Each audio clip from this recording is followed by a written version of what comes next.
अस्सलामुअलैकुम स्टूडेंट्स आज हमारा जो लेक्चर है वो 9th क्लास की बायो यानी सिंटेक्स की जो बायो है हमारे पास 9th क्लास में उसका लेक्चर नंबर 3 है। इसमें हम पढ़ेंगे कि जो है लेवल ऑफ ऑर्गेनाइजेशन। अच्छा, ये बताता चलूँ कि जो 9th क्लास की बायो है उसमें इस चैप्टर नंबर 1 में जो लॉन्ग के लिए अगर कोई सवाल इंपॉर्टेंट है तो बस यही है, level of organization. Otherwise chapter number 1 में कोई भी ऐसा सवाल सचेज नहीं है जो आपके लिए लॉन्ग के लिए इम्पोर्टेंट हो। बाकी शॉर्ट क्वेश्चन के लिए आप जो है ये कहें कि बायो की डेफिनेशंस के कुछ नाम आ सकते हैं, वो आपसे डेफिनेशन पूछ सकते हैं। 3 डेफिनेशनें या जो है मुस्लिम साइंटिस्ट के कंट्रीब्यूशन जो है 3 मुस्लिम साइंटिस्ट के कोई भी कंट्रीब्यूशन से पूछ सकते हैं। अच्छा, चलते हैं आज के लेक्चर की तरफ। तो आज के लेक्चर को समझने से पहले हमें ये स्ट्रक्चर जो साइड में दिया हुआ है, जो इन्होंने डायग्राम बनाई हुई है, इस डायग्राम की तरफ देखते हैं। ठीक है, सबसे पहले आपको दिखाया हुआ है एटम। अब एटम के बाद इन्होंने एरो के साथ शो किया हुआ है मॉलिक्यूल्स, यानी एटम मिलकर क्या बनाते हैं, मॉलिक्यूल्स। जिन्होंने मिसाल के तौर पर इन्होंने एग्जांपल्स दिए हैं, वैन सिमिलर मॉलिक्यूल्स, या ये कहें कि वैन सिमिलर एटम्स, या ये कहें कि डिफरेंट एटम्स मिलकर मॉलिक्यूल्स बनाते हैं। मॉलिक्यूल्स के बाद इन्होंने एग्जांपल दी है मैक्रो मॉलिक्यूल्स की, यानी कार्बन जो है डाइऑक्साइड की, पहले ऑक्सीजन था, फिर जो है डाइऑक्साइड यानी 2 ऑक्सीजन के मॉलिक्यूल्स हो गए। फिर मैक्रो मॉलिक्यूल्स के बाद इन्होंने फास्फोलिपिड्स के दिए, यानी फास्फेट और लिपिड, 2 जो है मुख्तलिफ सब्सटेंस मिलकर एक कंजुगेटेड मॉलिक्यूल्स बना रहे हैं, जिसको हम क्या कहते हैं, फास्फोलिपिड्स। फास्फोलिपिड्स से मिलकर क्या बनते हैं, सेल मेम्ब्रेन बनते हैं। इस तरीके से सेल के मुख्तलिफ ऑर्गेनेल्स जो है प्रोड्यूस होते हैं और यूँ सेल जो है कम्प्लीटली बनना शुरू हो जाता है। इसके अलावा इन्होंने सेल की मिसाल दी है, कैलरा सेल और सेल मिलकर टिश्यू बनाते हैं। टिश्यू में इन्होंने मिसाल दी है एपिथेलियल टिश्यूज़ की, जो हमारी बॉडी के जो ये कहें कि upper layer, outer and inner lining के लिए इस्तेमाल होते हैं। टिश्यूज़ मिलकर ऑर्गन बनाते हैं। मिसाल के तौर पर हमारी बॉडी के डिफरेंट ऑर्गन्स होते हैं प्लांट की बॉडी के, जैसे रूट है, स्टेम है, लीव्स है, ये सारे के सारे क्या है, उनके डिफरेंट ऑर्गन्स हैं। इसी तरीके से ऑर्गन सिस्टम जो है ऑर्गन मिलकर ऑर्गन सिस्टम बनाते हैं। मिसाल के तौर पर इन्होंने जो है ऑर्गन सिस्टम में दिया हुआ कि 2 मुख्तलिफ लंग्स है और ट्रेकिया है और एलोविलाइज वगैरह सारे मिलकर जो है ऑर्गन सिस्टम बना रहे हैं, जिसको इन्होंने नाम दे दिया रिस्पायरेटरी सिस्टम का। अच्छा, ऑर्गन सिस्टम मिलने के बाद जो है मुख्तलिफ सिस्टम, जैसे इंसान है, नर्वस सिस्टम है, डाइजेस्टिव सिस्टम है, और जो है ये कहें कि रिस्पायरेटरी सिस्टम है। इस तरीके से और जितने भी सिस्टम है सारे के सारे मिलकर ऑर्गेनिज़म बनाते हैं। मिसाल के तौर पर इन्होंने जो ऑर्गेनिज़म में एक लायन की मिसाल दी है, और जो है जब डिफरेंट स्पीशीज़ है पार्टिकुलर एरिया में रहती हैं। अच्छा, एक ऑर्गेनिज़म की जब स्पीशी मुख्तलिफ जो है ये कहें कि स्पीशीज़ एक ही एरिया में रहना शुरू हो जाती है तो वो क्या कहलाती है, उसकी पॉपुलेशन कहलाती है। जैसे मिसाल के तौर पर अगर जो है पॉपुलेशन मिलकर क्या बनाती है, कम्युनिटी। अब कम्युनिटी में क्या क्या चीज़ें आ जाती हैं, मिसाल के तौर पर अब इंसानों की कम्युनिटी होगी तो उसमें मुस्लिम भी होंगे, नॉन मुस्लिम भी होंगे, सारे के सारे लोग जो है मौजूद होंगे, वो क्या कहलाती है, हमारे लिए कम्युनिटी कहलाती है। इसी तरीके से इन्होंने मिसाल दी है कि जैसे जानवरों के लिए इन्होंने कम्युनिटी का वर्ड इस्तेमाल किया लॉयन एंड ज़ेब्रा के लिए। अब कम्युनिटी मिलकर क्या बनाती है, इकोसिस्टम में इन्होंने क्या दिया, ज़ेब्रा दिया है, लॉयन दिया है, और इन्वायरमेंट और इकोसिस्टम मिलकर, जैसे मिसाल के तौर पर हमारे पास जो है मेरीन इकोसिस्टम है, ड्राई प्लेस इकोसिस्टम है, जो है टंड्रा इकोसिस्टम है। सारे के सारे इकोसिस्टम्स मिलकर क्या बनाते हैं, बायोस्फीयर्स बनाते हैं, यानी पूरी की पूरी हमारी कायनात बनाते हैं। ये तो था डायग्राम के निस्बतन, यानी लेवल ऑफ ऑर्गेनाइजेशन आपने सीखा। अब हम इसकी वर्ड टू वर्ड जो प्रूफ रीडिंग करते हैं। देखिए, मैं बार बार इस चीज़ को अंडरलाइन करवा कर इस तरीके से समझाने का मेरा मकसद पीछे ये होता है कि जब आप इस लेक्चर को दोबारा सुने या इस बुक का कोई भी एक पेज खोलें जो मैंने लेक्चर दे दिया हो, तो आपको वो चीज़ क्या हो जाए, क्लियर हो जाए। कभी भी आपको सवाल याद करते हो ये ना पता चले कि ये जो है मैंने समझा नहीं है या ये क्या पॉइंट है। इस तरीके से मुझे हर एक वर्ड समझाने के लिए यही वजह होती है कि मैं आपको समझाता हूँ। अच्छा, लेवल ऑफ ऑर्गेनाइजेशन, जितनी भी लिविंग ऑर्गेनिज्म होती है वो डिपेंड करती है केमिकली बेस पर। क्या बोले, the level of organization in the world are based on the chemical foundation. वही मैंने बताया कि केमिकल फाउंडेशन पर बेस करती है। जितने भी लिविंग ऑर्गेनिज्म होते हैं वो किसके बने होते हैं, सेल के बने होते हैं। अच्छा, सेल में मेन क्या इंपॉर्टेंट चीज़ है, जैसे मिसाल के तौर पर हम बीइंग अ मुस्लिम हम इस बात पर यकीन रखते हैं कि अल्लाह पाक ने इंसान को एक जो है ब्लड के ये एक क्लोट से बनाया, और वो ब्लड का क्लोट क्या है, जो प्रोटोप्लाज्म है, यानी पानी और मिक्सचर से जो तकसीम किया, जो है ये कहेंगे तख्लीक किया। अच्छा क्या बोल रहे हैं, and the protoplasm of the cell is the physical as well as chemical base of life. यानी क्या बोल रहे हैं, जो प्रोटोप्लाज्म है उसी से सेल की जो फिज़िकल अपीयरेंस है वो भी बनती है, और साथ साथ में जो उसमें केमिकल बेसिस होते हैं या केमिकल जो स्ट्रक्चर होते हैं, डाइजेशन होना और रिस्पायरेटरी सिस्टम होना, और उसके अलावा जितने भी प्रोसेस हैं, ट्रांसपोर्टेशन होना, वो सारे के सारे सेल के अंदर कौन कंट्रोल करता है, वो कंट्रोल करता है हमारे लिए प्रोटोप्लाज्म। अच्छा ये बताता चलूँ, प्रोटोप्लाज्म बेसिकली ये क्या चीज़, ये क्या होता है, एनिमल सेल हो या प्लांट सेल हो, सेल मेम्ब्रेन से लेकर न्यूक्लियस मेम्ब्रेन के दरमियान एक liquid like jelly like substance पाया जाता है। उस सब्सटेंस के अंदर मुख्तलिफ सेल के ऑर्गेनेलीज भी पाए जाते हैं। उन ऑर्गेनेलीज के अंदर जैसे माइटोकॉन्ड्रिया है, गोल्जी बॉडीज़ है, एंडोप्लाज्मिक रेटिकुलम है, ये सारे के सारे पाए जाते हैं। तो उस सारे मिक्सचर को मिलाकर हम क्या नाम देते हैं, प्रोटोप्लाज्म देते हैं। अच्छा इस लेवल ऑफ ऑर्गेनाइजेशन का स्टेप बाय स्टेप पढ़ते हैं। जैसे मिसाल के तौर पर हमने ये ऊपर देखा था एटॉमिक लेवल, यानी कि हमारे पास क्या है, एटॉमिक लेवल ऑफ ऑर्गेनाइजेशन। अच्छा पहले एटॉमिक लेवल ऑफ ऑर्गेनाइजेशन पढ़ने से पहले हमें ये पता होना चाहिए एटम का मतलब क्या है। एटम बेसिकली जो हमारे पास वर्ड है आटॉम से लिया गया है, यानी आ मीन्स नॉट, फॉर्म यानी कट, ठीक है, टॉम यानी कट, या इस तरीके से इन्होंने ग्रीक वर्ड है जो इन्होंने मुख्तलिफ तौर पर रख दिया है। अच्छा ये इन्होंने बुक पर जो फॉर्म नहीं है, ये बेसिकली क्या है, टॉम है। ये जो वर्ड यहाँ आना है, जो आ मीन्स नॉट और टॉम मीन्स इन्होंने लिखा है बुक में फॉर्म, बेसिकली ये क्या मिस्टेक है, यहाँ क्या होना चाहिए, टॉम आना चाहिए, टॉम मीन्स कट। अच्छा जो एटम होते हैं वो सारे के सारे सब पार्टिकल से बने होते हैं। आपने 3 क्लास से 4 क्लास ये पढ़ा होगा कि एटम के अंदर 3 सब पार्टिकल्स होते हैं, इलेक्ट्रॉन, प्रोटॉन और neutron. Electron negative charge carry करता है, प्रोटॉन पॉजिटिव चार्ज करता है, जबकि जो न्यूट्रॉन क्या होता है, न्यूट्रल होता है, यानी इस पर कोई भी चार्जेस नहीं पाए जाते। अच्छा नेचर में मोर देन 100 जो है ये कहें कि काइंड्स के एलिमेंट पाए जाते हैं। अब एलिमेंट क्या होते हैं, एलिमेंट बेसिकली जब सिमिलर एटम्स आपस में मिल जाते हैं, when 2 or more similar atoms are combined together known as element। जब हम ये कहें कि जब सेम एलिमेंट एटम आपस में मिल जाते हैं, उसके अंदर कोई और कंपोजिशन ना मिक्स हो, तो उसे हम क्या कहते हैं कि वो हमारे पास क्या है, एलिमेंट है।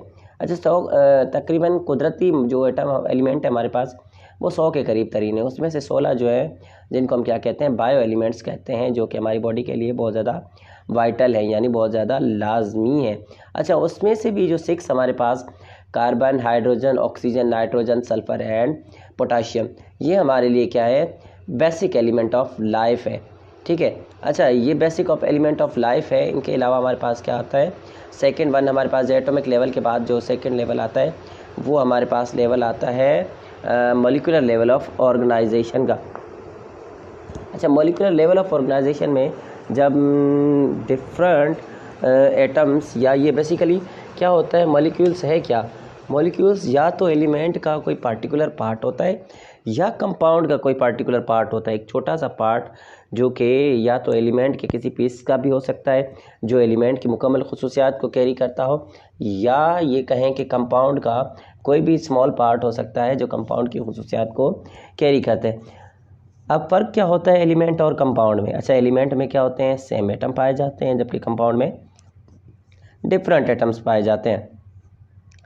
अच्छा जब डिफरेंट एलिमेंट्स ये मॉलिक्यूल्स बनाते हैं, जो लेवल ऑफ ऑर्गेनाइजेशन में इस्तेमाल होने वाले मॉलिक्यूल्स हैं उनको हम क्या कहते हैं, ऑर्गेनिक मॉलिक्यूल्स, यानी लिविंग ऑर्गेनिज्म की बॉडी के अंदर जो पाए जाने वाले हैं उनके अंदर हम ऑर्गेनिक मॉलिक्यूल्स या उनको हम बायो मॉलिक्यूल्स कहा जाता है।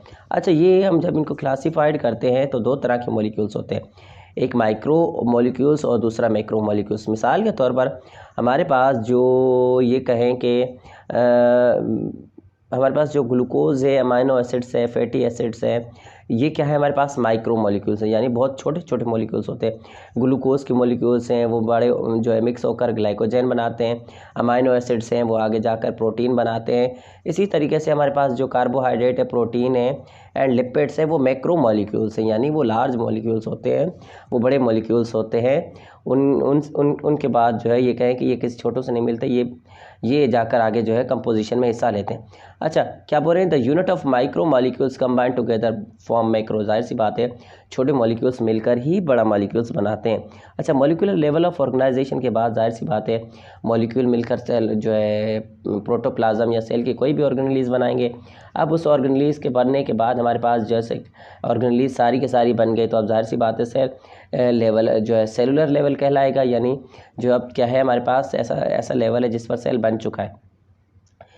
क्या बोले, the biomolecules when work together in the form of suspension, जब बायोमॉलिक्यूल्स यानी मिसाल के तौर पर हमने ऊपर जो ग्लूकोज है, अमाइनो एसिड्स है, प्रोटीन्स वगैरह हैं, वो सस्पेंशन की सूरत में काम करेंगी, तो उस सस्पेंशन को हम क्या कहेंगे कि हमारे पास क्या है, प्रोटोप्लाज्म है। यानी जो सेल के अंदर जो न्यूक्लियस से बाहर और प्लाज्मा मेम्ब्रेन से अंदर पाई जाने वाला लिक्विड लाइक सब्सटेंस और उसके अलावा सेल की जो ऑर्गेनेलीज हैं वो सब मिलकर क्या बनाती हैं, प्रोटोप्लाज्म बनाती हैं।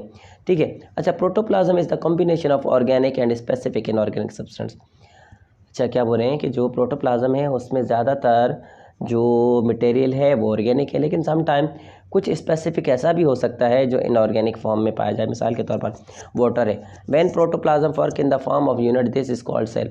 जब प्रोटोप्लाज्म के सारे ऑर्गेनेलीज मिलकर काम करें तो इस कंडीशन को हम क्या कहते हैं, इस वक्त इसकी कंडीशन क्या होगी कि ये क्या कहलाएगा, सेल कहलाएगा। अब इसीलिए कहते हैं cell is the basic unit of living organism. यही वजह होती है कि सेल को हम क्या कहा जाता है, सेल को क्या काउंट करते हैं कि वो क्या है, लिविंग ऑर्गेनिज्म का बेसिक यूनिट है। अब लाजमी सी बात है, क्यों बेसिक यूनिट है, स्ट्रक्चर भी इसी की मदद से बनता है। सेल मिलकर टिश्यू बनाते हैं, टिश्यू मिलकर ऑर्गन, ऑर्गन मिलकर ऑर्गन सिस्टम मिलने के बाद क्या बनती है, बॉडी बनती है, यानी ऑर्गेनिज्म बनता है। एक जानदार या जो एक जानदार चीज़ की बॉडी बन जाती है। अच्छा, वही बता रहे हैं कि सेल मिलकर टिश्यू बनाते हैं, टिश्यू मिलकर ऑर्गन, ये सारा का सारा ऑर्गन सिस्टम तक इन्होंने यही बताया हुआ है। ठीक है। अच्छा, ऑर्गन सिस्टम क्या बोल रहे हैं, ऑर्गन किस तरीके से काम करते हैं, मिसाल के तौर पर नाक, कान, ये सारे के सारे आपस में जो है डिफरेंट कोऑर्डिनेट करते हैं। Organ of different types work in a coordinate manner of perform function is called organ system. क्या बोले, जब डिफरेंट ऑर्गन्स आपस में मिलकर एक काम या ये कहें कि एक कोई पार्टिकुलर स्पेसिफिक फंक्शन सरंजाम देते हैं तो उसे क्या कहा जाता है, क्या ऑर्गन सिस्टम। मिसाल के तौर पर रिस्पायरेटरी सिस्टम है, अब देख लें नोस्ट्रल्स हैं, नोज़ है, और जो है फेरिंग्स है, ट्रेकिया है, और लंग्स है, और एलोविलाइज है उसके, ये सारे के सारे मिलकर कितने सारे ऑर्गन हैं, मिलकर ऑर्गन सिस्टम बनाते हैं, और हम इसे क्या कहते हैं कि हमारा क्या है, रिस्पायरेटरी सिस्टम है। उसके अलावा हमारे पास जब डिफरेंट ऑर्गन सिस्टम मिलकर आपस में काम करते हैं तो उसे क्या कहता है, मल्टी सेलुलर ऑर्गन सिस्टम। यानी कि जैसे कि मिसाल है इंसान की मल्टी सेलुलर ऑर्गेनिज्म है, उसमें नर्वस सिस्टम भी है, उसमें डाइजेस्टिव सिस्टम भी है, उसमें रिस्पायरेटरी सिस्टम भी है, उसके अलावा रिप्रोडक्टिव सिस्टम भी है, और बहुत से जितने भी सिस्टम पाए जाते हैं सारे के सारे उसके अंदर पाए जाते हैं। इसलिए हम उसे क्या कहते हैं कि वो क्या है, मल्टी सेलुलर है। ठीक है। उसके अलावा जब इस एक बॉडी बन गई, लाजमी सी बात है जब बॉडी बन गई तो अब उसकी पहचान होनी चाहिए, उसका टेक्सोनोमिक लेवल होना चाहिए। मिसाल के तौर पर इंसान है तो इंसान से पाए जाने वाले, इंसान की तरह पाए जाने वाले जितने भी लिविंग ऑर्गेनिज्म हैं उसका टेक्सोनोमिक लेवल होना चाहिए, यानी उसकी खुसूसियात के लिहाज से उसकी कैटेगराइज की जाए।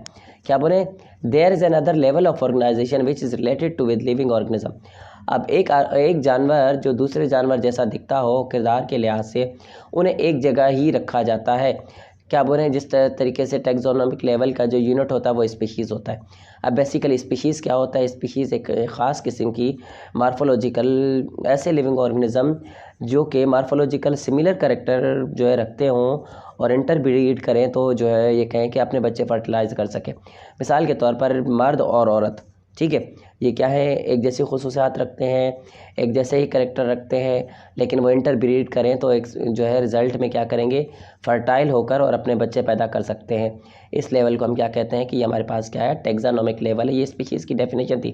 अच्छा, इसमें सवाल में एक सवाल भी है शॉर्ट में, स्पीशीज़ की डेफिनेशन भी आ जाती है, शॉर्ट में आपसे पूछते हैं। तो स्पीशीज़ की अगर डेफिनेशन पूछें तो आपने लिखना कहाँ से, यहाँ से नहीं लिखना there is the another level of organization. आपने कहाँ से लिखना है, species the smallest unit of taxonomic level of organization which include morphologically similarly living organism which interbreed and produce fertile offspring. अच्छा, यहाँ तक लिखना है। ठीक है। उसके अलावा हमारे पास जाहिर सी बात है स्पीशीज़ मिलकर क्या बनाती हैं, पॉपुलेशन बनाती, यानी सेम स्पीशीज़ मिलकर क्या बनाती हैं, पॉपुलेशन बनाती। मिसाल के तौर पर इंसानों की पॉपुलेशन कहते हैं, जैसे सेंसस होता है तो उसमें काउंट किया जाता है कि पॉपुलेशन कितनी है इंसानों की। अब उसमें जाहिर सी बात है मर्द औरत बच्चे सारे काउंट किए जाते हैं, ये तो नहीं देखा जाता कि कौन मर्द है, मर्दों की कितनी पॉपुलेशन है या उनकी औरतों की, सबको मिलाकर एक वर्ड इस्तेमाल किया जाता है कि पॉपुलेशन। क्या बोले, all the member of same species, all the member of species, एक स्पीशीज़ के जितने भी मेंबर होंगे, चाहे वो बच्चा हो, मर्द हो या औरत हो, या जैसे जानवरों में बकरी है या बकरा है या उनका छोटा बच्चा हो, वो सारे के सारे क्या कहलाते हैं, उसके पॉपुलेशन ही कहलाती है।